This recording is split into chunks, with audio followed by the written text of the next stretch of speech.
Di alam surgawi yang agung, hiduplah sebatang rumput mutiara merah, yang setiap hari disiram embun surgawi oleh seorang pelayan dewa bernama Shenying. Berkat perhatian Shenying, rumput itu bisa hidup dan akhirnya menjelma menjadi seorang peri jelita bernama Jiangju. Merasa berhutang budi, peri Jiangju bersumpah untuk membalas kebaikan hati Shenying dengan air matanya, jika suatu saat mereka bertemu lagi di dunia fana. Takdir pun membawa mereka turun ke bumi. Shenying terlahir kembali sebagai Jia Baoyu, pewaris utama keluarga Jia yang kaya raya. Sejak lahir, Baoyu sudah istimewa, ia membawa sepotong batu giok magis di mulutnya. Sementara itu, peri Jiangju bereinkarnasi menjadi Lin Dayu, seorang gadis yatim piatu yang lemah dan sakit-sakitan. Dayu datang untuk tinggal di kediaman keluarga Jia setelah ibunya meninggal, dan di sanalah takdir mempertemukannya kembali dengan Baoyu. Sejak pandangan pertama, Baoyu dan Dayu merasa seperti sudah saling kenal seumur hidup.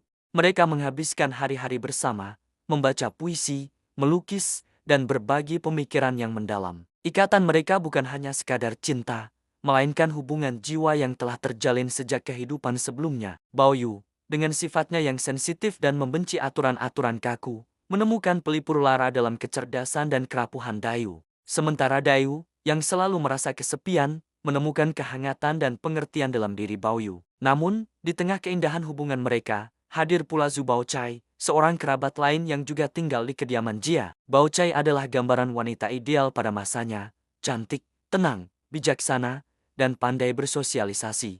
Banyak orang di keluarga Jia, terutama para tetua, lebih menyukai Baochai sebagai calon istri Baoyu karena dianggap lebih cocok untuk mengurus rumah tangga dan menjaga nama baik keluarga. Cinta segitiga yang rumit pun terbentuk. Baoyu mencintai Dayu dengan segenap hatinya, tetapi ia juga menghormati dan menyukai kecerdasan Baochai. Dayu, dengan sifatnya yang sangat sensitif dan cemburu, seringkali salah paham dan bertengkar dengan Baoyu. Setiap pertengkaran kecil menguras air matanya, tanpa sadar memenuhi sumpahnya di alam surgawi untuk membalas kebaikan Shenying dengan air mata. Di sisi lain, kehidupan mewah keluarga Jia sebenarnya hanyalah fasad. Di balik kemegahan dan pesta pora, intrik politik, korupsi, dan konflik internal mulai menggerogoti fondasi keluarga besar itu dari dalam. Satu persatu, masalah mulai muncul, membawa keluarga Jia ke ambang kehancuran. Kemewahan yang mereka nikmati perlahan sirna, digantikan oleh kesedihan dan keputusasaan. Di tengah kekacauan ini, para tetua keluarga Jia, dengan dalih demi kebaikan Baoyu dan masa depan keluarga, membuat keputusan tragis. Mereka merencanakan pernikahan antara Baoyu dan Baochai secara diam-diam. Mereka menipu Baoyu,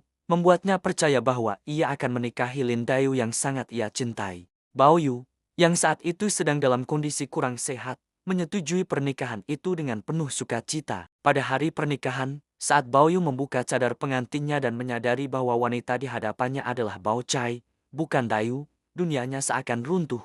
Pada saat yang hampir bersamaan, di bilik bambunya yang sunyi, Lin Dayu mendengar kabar pernikahan itu. Hatinya hancur berkeping-keping. Dengan napas terakhirnya, ia membakar semua puisi dan surat cinta yang pernah ia tulis bersama Baoyu. Hutang air matanya telah lunas, dan jiwanya pun kembali ke alam surgawi. Kematian Dayu membuat Baoyu kehilangan akal sehatnya. Ia jatuh sakit parah dan hidup dalam penyesalan yang mendalam. Kehancuran keluarga Jia pun tak terhindarkan lagi. Harta mereka disita, dan anggota keluarga tercerai-berai. Setelah melewati penderitaan yang tak terhingga, Baoyu akhirnya mencapai pencerahan. Ia menyadari bahwa semua kemewahan, cinta, dan benci di dunia ini hanyalah ilusi, bagaikan mimpi di sebuah bilik merah.